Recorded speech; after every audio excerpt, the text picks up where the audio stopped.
มื้อนี้วันพุธวันที่25เดือนกันยายน2024ถ้าได้เรียนออกแห่งงานพุธเอาทรายไปถมทางเขาโรงเรียนทางเขาโรงเรียนเปื้อน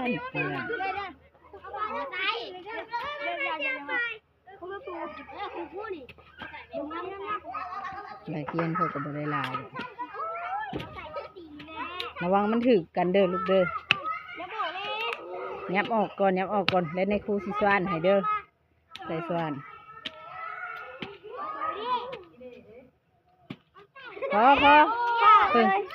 หามาจับกล้องให้ในครูในบ้านจับกล้องให้ในครูสิสวนเบิ่งขอสวนก่อนมาร้านนายครูร้านบอกงานเห็นอย่างงานเด้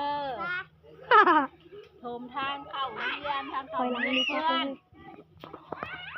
คอยล้างนี่กดไลค์กดแชร์สาวคู่เด้อได้หันมาทางนี้กินนะต่อยหนึ่ง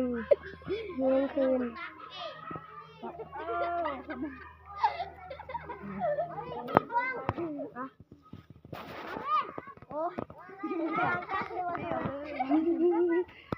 ให้กูวางตักก่อนพูดเด้อ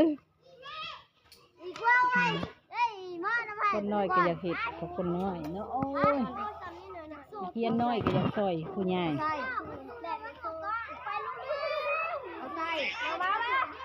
เอาใส่